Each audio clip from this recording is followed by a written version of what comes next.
Although I've always been a bit plain and never really stood out, Aaron was good looking and popular since he was young. As he got older, he became even more handsome, and a lot of under and upperclassmen were into him. He would receive so many chocolates and presents on Valentine's Day every year that he would ask me to help him eat them because he wouldn't able to on his own. I was lucky enough to be by his side. So many people envied me. Aaron and I started dating in high school, which made the number of people who had hated me grow even more. They don't match. She's not cute. There's no way. The other female students would all say things like that. But thanks to that, I became really strong mentally. Even though I was plain looking, being by his side, I began to take care of myself more. When I entered university, no one bullied me anymore. Aaron and I married after we graduated from university. We got along with each other's parents, so the wedding ceremony passed by smoothly. We started living together, but since we both worked full-time jobs, we were both busy and didn't have all that much time together. Because of this, we came up with the rule that if we had time, we would always eat dinner together. We would make as much time for each other as possible and did what we could to protect our relationship. But what I didn't know was that there was a woman who had been bothering my husband since university.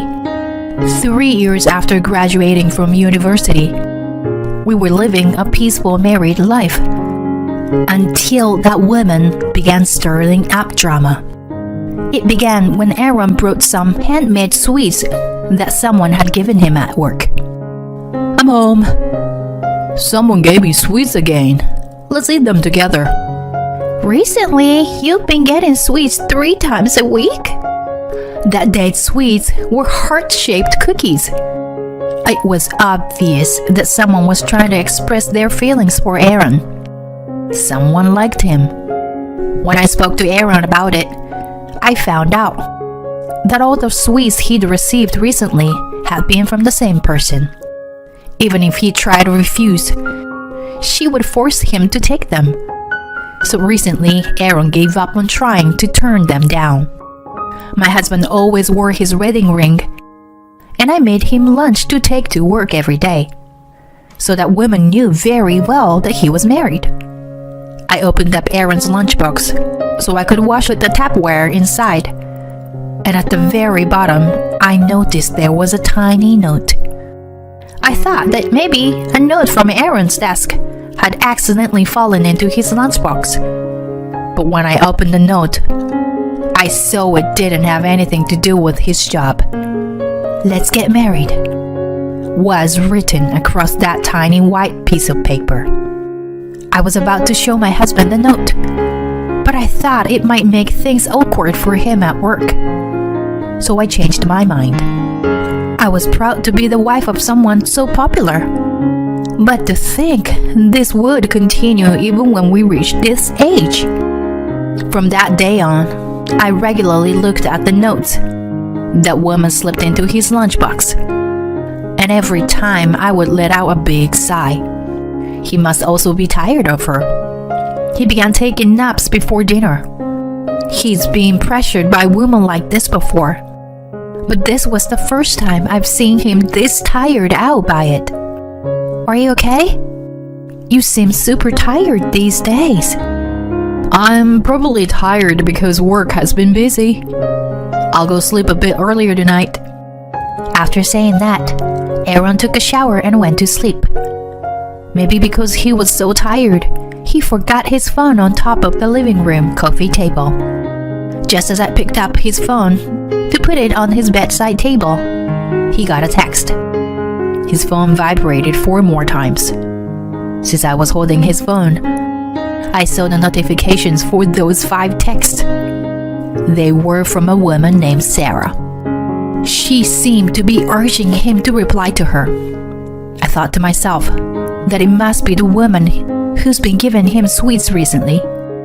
I didn't feel the need to look through his messages, So I just put down Aaron's phone next to his side, up the bed.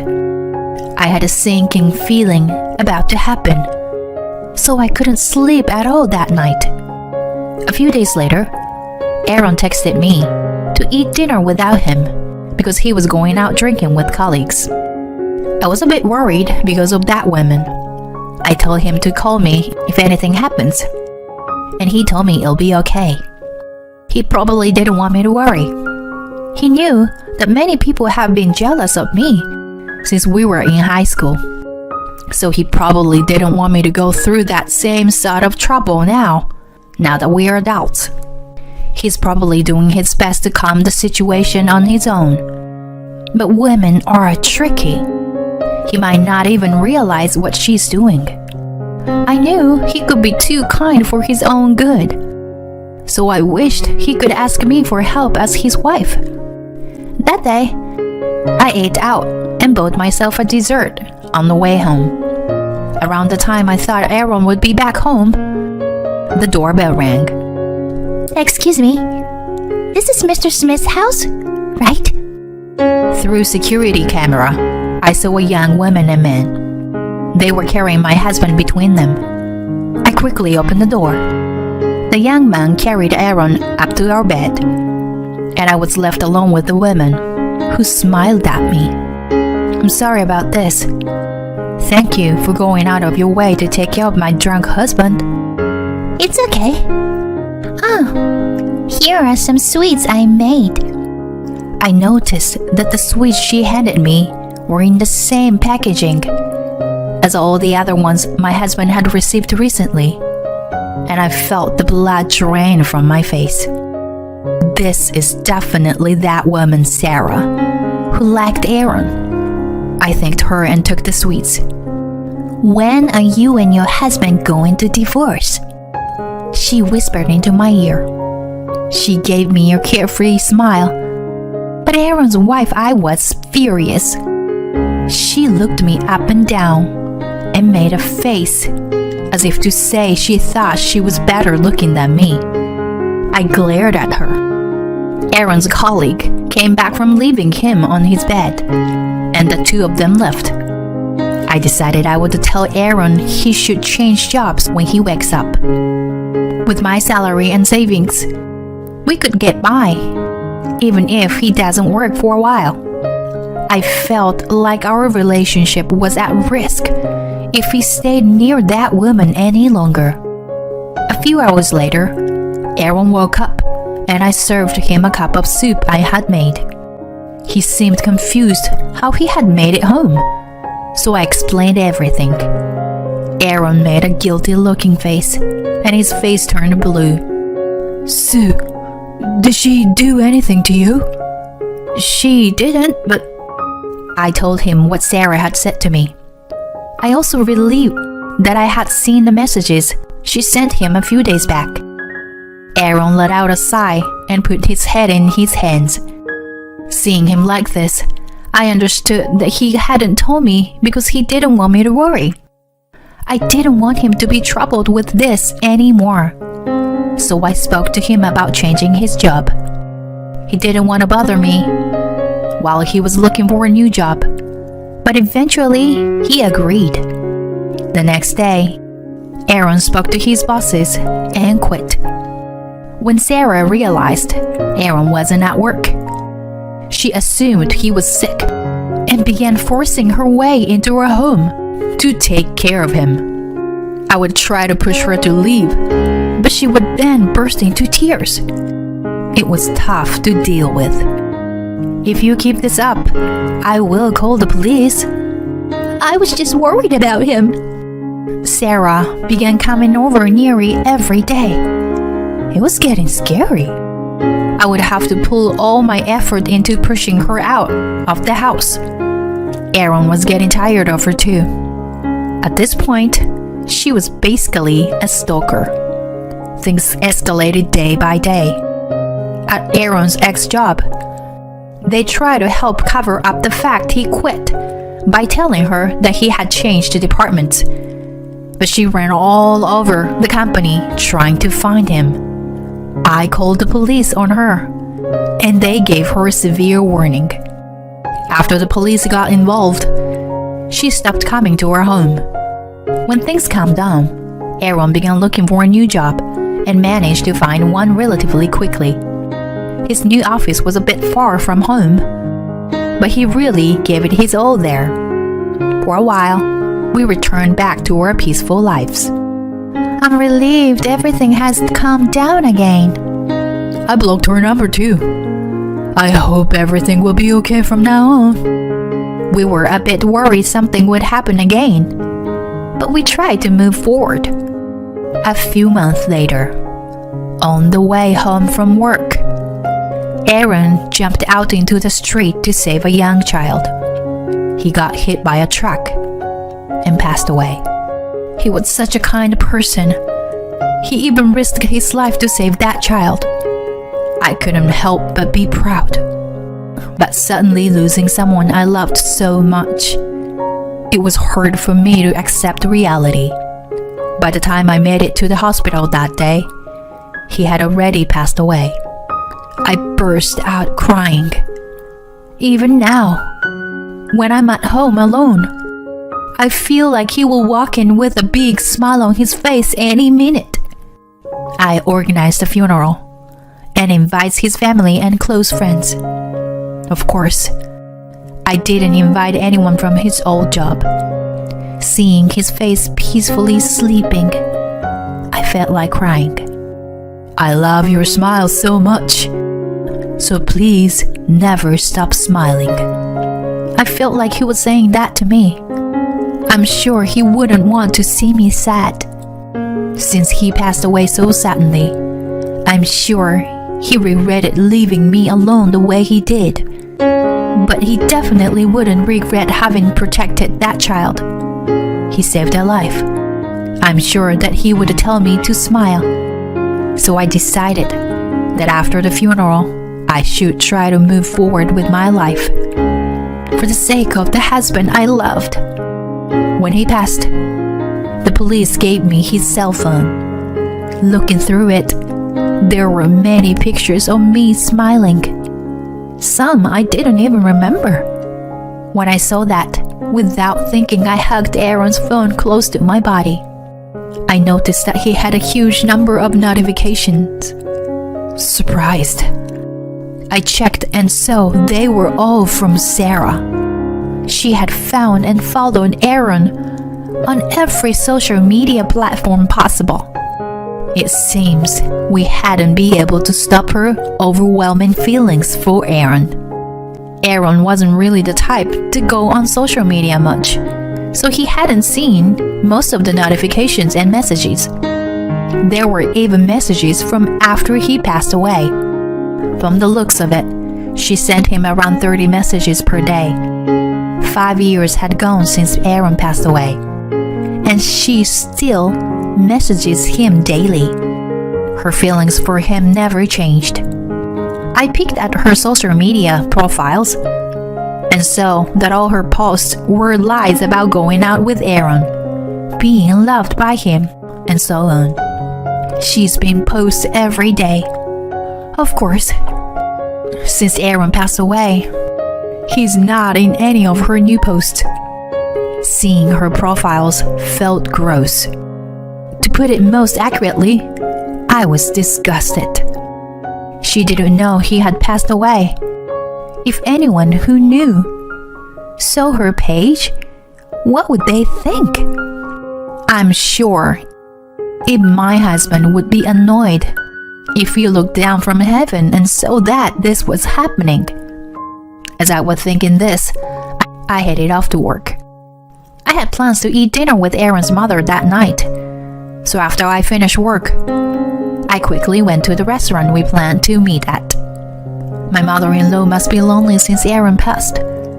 Occasionally, we would go out to dinner or to Aaron's grave together. Thank you for always making time to meet me. 5 years have already gone by since Aaron passed. It's okay for you to find someone new to make you happy. It's okay. Aaron will always be in my heart, so I don't need anyone else. My mother-in-law worried about me since so much time had passed and I hadn't remarried. But as I told her, Aaron was the only one for me. I had no plans on meeting someone new. I was happy how I was. "Can I come over to look through your old pictures of Aaron tonight?" I nodded. After we finished dinner, we headed home together. When we made it to my house, we saw that a woman and a couple, seemed to be her parents, were standing outside of my door. I wondered if something must have happened at home, but looking closer, I realized the woman was Sarah. "What are you doing in front of my house?" The three of them turned and looked at me angrily. My mother-in-law probably had no idea what was going on. She didn't know who those people could be. I opened the door and let my mother-in-law into the house. And then I turned to Sarah and her parents and asked them why they were here again. Her mother was the first person to speak. "Your husband impregnated my daughter. How can you talk to us with that attitude?" "What are you talking about?" Sarah's father began ranting angrily. But no matter what they say, my mother-in-law and I couldn't understand what was going on. Sarah's father continued to yell as Sarah clung onto him and cried, Your husband got me pregnant. Divorce him and give me this house. "I don't understand what you're saying." "I can't divorce him either." The three of them screamed at me. They told me to stop messing around and to bring my husband to them. Hearing them say all this nonsense, my mother-in-law was outraged. "What are you saying?" "Aaron, who was Sue's husband and my son, passed away 5 years ago." Sarah and her parents went silent. Sarah then began repeating that we should stop lying. When I explained to them what happened 5 years ago, and that the woman with me was Aaron's mother, they were pale. Their shocked faces were incredible to see. I have to give her credit. Sarah was completely delusional. "What? You must be lying." Sarah slumped into the ground and began to cry. Knowing the truth, she was overwhelmed with sadness and by the fact that her lies wouldn't work anymore. Her father began yelling at her for lying. Her mother also hadn't known the truth, and her face suddenly went bright red out of embarrassment. The whole time my mother-in-law continued to scream at them. "Now that you understand, please leave." My mother-in-law entered the house and we shut the door. We could clearly hear them yelling from the other side of the door, but I didn't care about them anymore. I explained everything about Sarah to my mother-in-law. She hugged me tightly while crying, saying she wished she had known earlier so that she could have done something to help. Her kindness almost made me cry. I hugged her and stroked her back. "It's okay. I'm Aaron's wife after all." After we both calmed down a bit, my mother-in-law headed home. I offered to drop her off, but she said she'd be all right on her own. I looked at a photo of Aaron on the wall and let out a big sigh. We've been through a lot of trouble because of Sarah, but I'm sure this was the last of it. Her parents must have been incredibly angry with her. I'm considering reporting her to the police, but I decided against it in the end. I checked on her social media accounts, and so she had deleted everything. To my relief, she also stopped sending Aaron messages. I put my hand on the photo of Aaron and closed my eyes. She finally understood. The next day, Sarah's parents came with some sweets and apologies. They said they wanted to apologize to Aaron as well, and they stepped inside. They stopped in front of a photo of him and apologized out loud. I glared at them and said I wanted them to promise me something. I told them to promise me they would never let their daughter come near me again, and that if she ever does, I will call the police. I told them what Sarah had done until now, and they promised me they wouldn't let her bother me again. This should be the end of it. I'm sure even Aaron is relieved up in heaven. Sarah's parents left. It's incredible how dedicated Sarah's love was, but I want her to understand how much trouble she caused us. I hope she can also be happy one day. A few more years passed since then, and I still haven't considered getting remarried. I'm sure I never will. Aaron will always be the one in my heart. I hope he's smiling in heaven. You can't pay a mere $1,000 for my precious mother, my husband Henry exclaimed. But it's crazy of him to force me to spend money he can't afford. It's not as if he really needed the money. He just wanted to buy a luxury brand handbag for his beloved mom. Huh? I don't have that kind of money. I spoke up and kept my ground. Then I prepared the next words I say to my husband. I will reveal something about my mother-in-law that he doesn't know. I am Lily, 27 years old. I am a housewife who lives with my husband Henry and my mother-in-law. Until recently, Henry and I worked together as bookstore clerks. My mother-in-law started living with us shortly after Henry and I got married. His parents divorced when Henry was in elementary school, and his mother raised him alone. I understand his desire to show filial piety to his mother. So when he asked if she could live in with us, I immediately agreed. However, a big problem arose. Just a week or so ago, Henry was fired from his job. It would be tough to support both Henry and my mother-in-law on my own salary, even temporarily. Just as I was thinking that we had to save money, Henry insisted that I buy my mom a handbag for $2,000. He said that he promised her, so he had to buy it. How could he say that when he was in financial trouble because he had been fired? This is one of Henry's major shortcomings. He announces big gestures that he can't do, and later, when he can't handle it on his own, he panics and relies on others. And that person is usually me. For example, a few months ago, Henry went out for a drink after work with some of his junior colleagues. Hey Lily, do you have money right now? Henry's voice on the phone sounded as low as possible. And it hit me. I knew he was secretly trying to contact me. Are you short on cash? Yeah, I am. You said you would pay for all their drinks again, didn't you? When I said it, Henry choked up and said something like, "Ugh."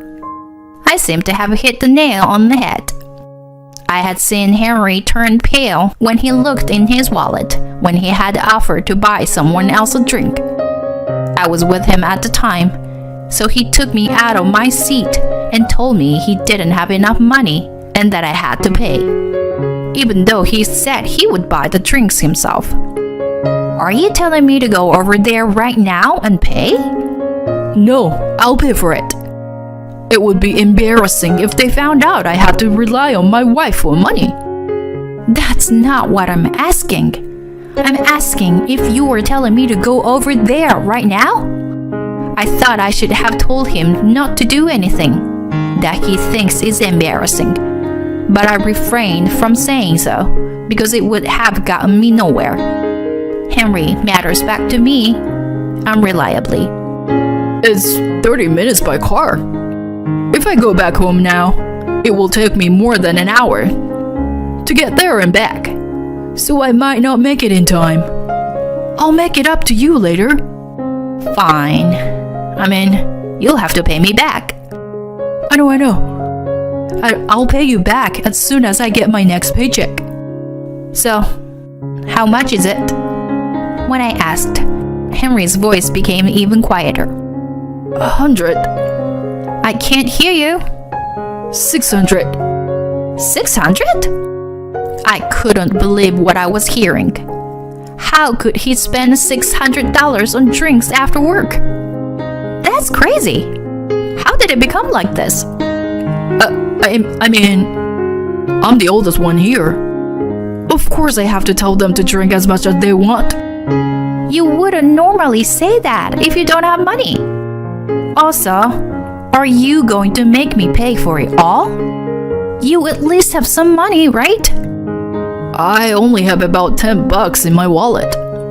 Huh? How can you say you'll pay for everyone if that's all you have? No. At first, I didn't think that was all the money I had on me. Even then, it's weird. I'll make it up to you, okay? Please. Just please pay me back. And please don't do this kind of thing in the future. I know. Perhaps, sensing that I was about to give my consent, even if I had no choice, Henry's voice became strained. I was annoyed, but that was no excuse. I secretly delivered the $600 to Henry. As I was leaving the store, all right, I'll pay for this, and let's keep working hard. Following Henry's words, I heard the man's vigorous replies and thanks. He's so cocky. My fists tightened in frustration. He actually inherited that from his mother. My mother-in-law was also the type of person who took the easy way out and got into trouble later. I realized this when I started living with her. Lily, may I have a word with you? My mother-in-law asked me this on a holiday. Yes, what is it? I have joined a club for adults in their 50s and 60s. I've been asked to be the president. I see. That sounds like a lot of work. Right? My mother-in-law's voice was full of excitement. It's really hard work. I have to make a membership list, prepare for the events we organize, make flyers and other things. I also have to create a blog for the club and update it every day. I had a bad feelings as I listened. So you want me to... Oh yes, I'm not very good with computers, and it's very difficult for me to make flyers and blogs. So, it would be great if you could do it for me. You want me to do everything? This was more than I was expecting. I thought she was asking me to help her, but I didn't expect her to ask me to do all the work. Oh, I'll help you too, but I don't know how to do it. So I have to learn by watching you do it. So I think I'll leave it to you in the beginning. Why would you take on something you can't do? I thought so, but I couldn't say that much to my mother-in-law, who had just moved in with me. So instead I said this, all right, but once you figure out how to do it, then please do it yourself. I have a job, so I don't have much free time. I know. My mother-in-law lowered her voice in disapproval, perhaps because of the spikes in my tone. Then, with a brusque thank you, she turned her back to me. Thus, for some reason, I ended up doing most of the work of the president of the club, in which my mother-in-law participated. Instead of learning how to do it herself, my mother-in-law watched me to do the work once. After that, she would just throw the work away and said, "Well, I have a club meeting, so you take care of the rest," and then leave. After repeating this several times, I had reached the end of my patience. But when I told her I would not do it anymore, she would start crying. "I'm sorry for asking so much, but it's still too difficult for me. And there's no one else who can take on the role of president. If I quit my job as president, it would be bad for everyone, and the club wouldn't be able to go on. It's the only thing I have to look forward to now. And to take that away from me is just too much. Why are you acting so pathetic in this situation? I thought to myself. When Henry sees his mother crying, he couldn't stay silent. Lily, you mean to tell me even when my mother gets like this? You can do it, so why don't you do it? It's mutual, right? She's never once helped me, so it's not mutual at all. But 1 against 2 is no match for me. There was nothing else I could do, so I had no choice but to continue doing the president's work on my mother-in-law's behalf. Then, there was a birthday incident a few weeks after that exchange. I was still forced to update the blog and create flyers on behalf of my mother-in-law. On top of that, Henry wanted me to buy $1,000 handbag for his mother. You know how Mom cooks great meals. It's a way of saying thank you for that, isn't it? Besides, Mom will be 60 years old and her birthday next year. I promised her that I would buy her $1,000 handbag to celebrate. You promised that, and not me. So you should pay for it. We're a couple, so the promise I made is the promise we made. Even though she's your in-law, she's still a mother to the both of us. That makes no sense.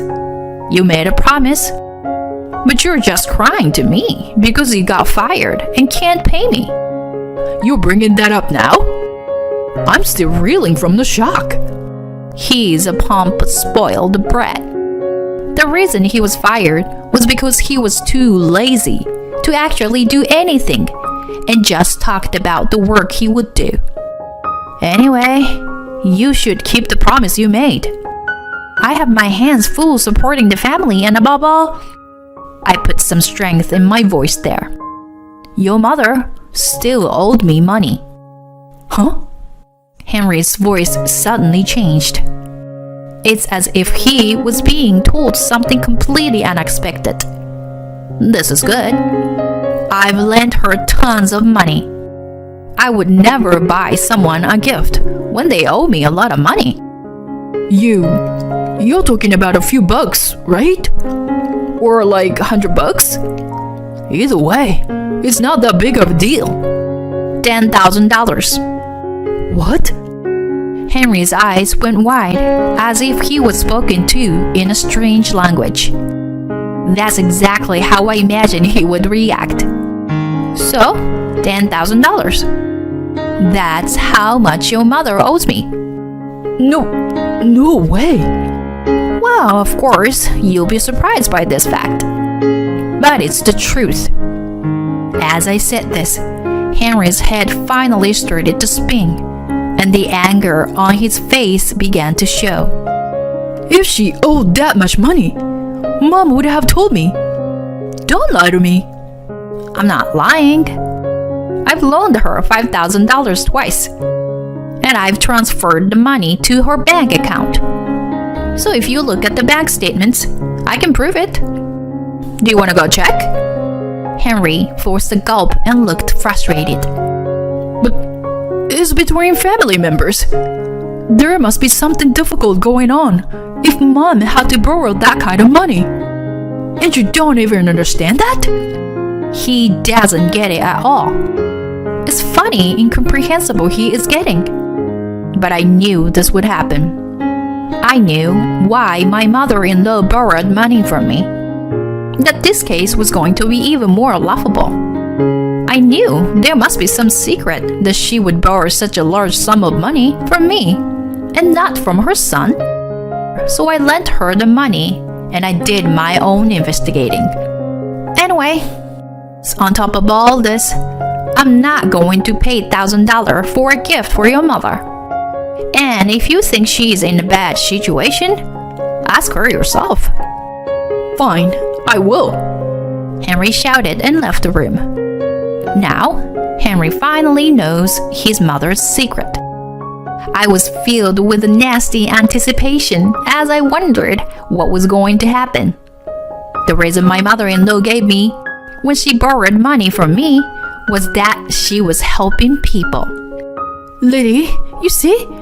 I actually know someone who is in need for money. My mother-in-law started out like that.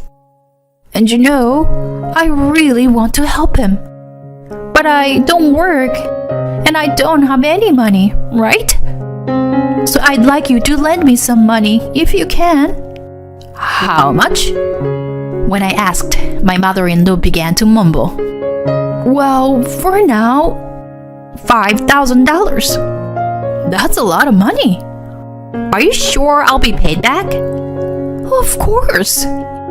You may intend to, but what about the other person? Don't worry. He's a solid person. He's very young. He has a job, and he has the ability to pay back the money. She sounded confident, but I wasn't convinced. This person is very young and has a job.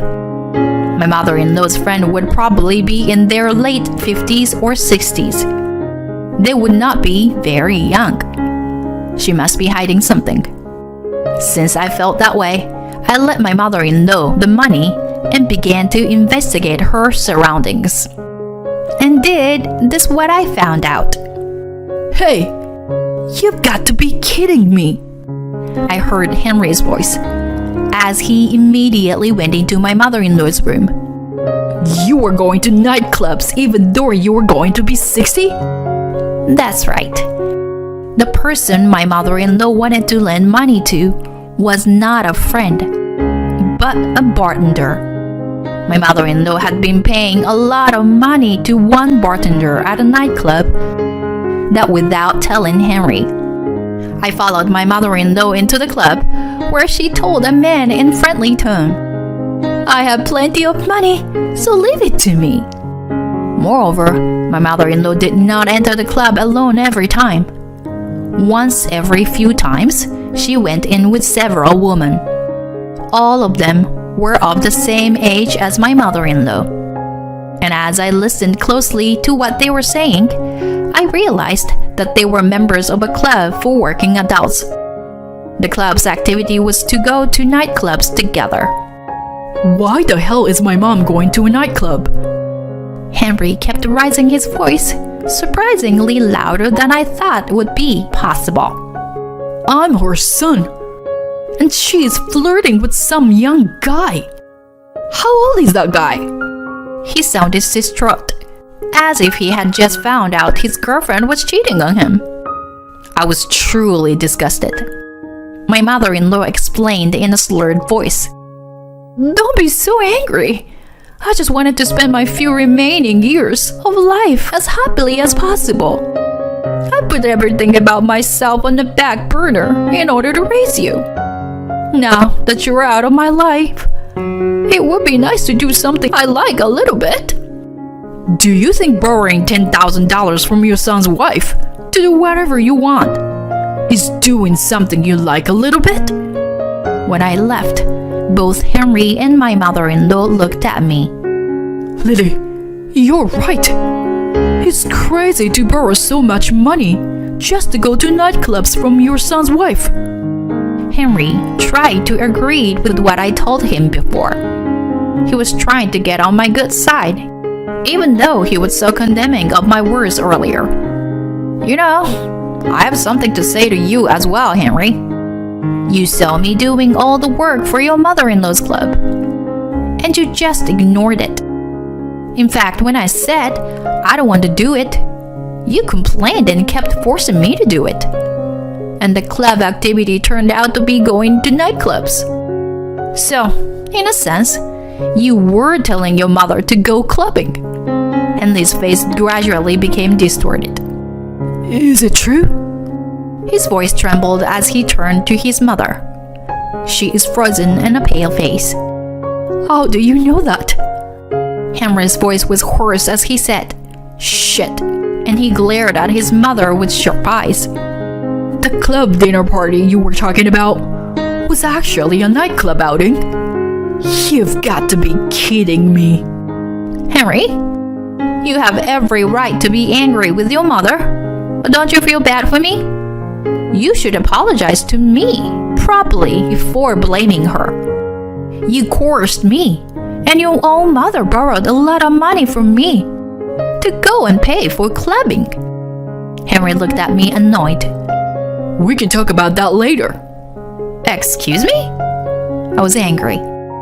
So you mean that you don't think what you did to me and what your mother did to me is a big deal? Hey, you're being annoying. I said we can talk about it later. At Henry's words, I thrust a piece of paper on the table. They were divorce papers that I had already filled out.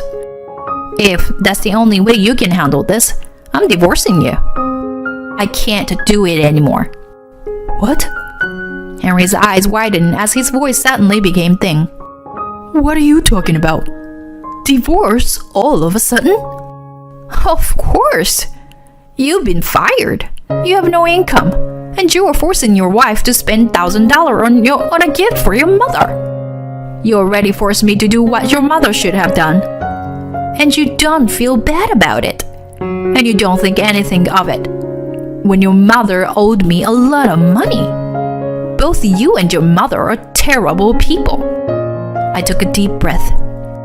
In the meantime, even if you don't agree to a divorce, I'm leaving this house. I've had enough of you and your mother. Wait, don't say that. If you want me to apologize, I will. My mother-in-law suddenly became distraught and hung on to me. She kept begging me to stay, so I responded to her coldly. I told you that I was fed up with you too, didn't I? Cut the crap and stop fake crying to get what you want. I packed up and left, leaving Henry, my mother-in-law, and the divorce papers behind. Then, I rented an apartment and started living alone. I have not informed Henry and my mother-in-law about the new house so that we can be completely free of each other. After consulting with a lawyer and working toward a divorce, I finally got around to filing the papers. I am also asking for alimony and, of course, the $10,000 I lent to my mother-in-law to be returned. I don't know how she intends to get the money, but I don't care about that. I have no intention of getting involved with these people in the future, except for alimony and repayment of the money I loaned. However, not long ago, I happened to pass by the house we used to live in together, and saw that the land had been cleared. They must have sold the land. Henry had been fired. He will not be able to make a living, and he also has to pay the alimony and the money he owes me. It is only natural that he would run out of money. But it is all his own fault, and I want him to take full responsibility. After my divorce, I no longer feel exploited or forced to do anything, and I am enjoying my life. My job as bookseller is going well, and I have had the opportunity to meet famous authors. At the time, I happened to mention that I had designed the flyers, and one of the authors asked me if I would be willing to make flyers for a magazine that she would personally publish. I had no idea that I would be able to get close to a famous author thanks to the chores my mother-in-law had forced me to do. I guess you never know what can lead to something good. Of course, that doesn't mean I'm going to forgive Henry and his mother.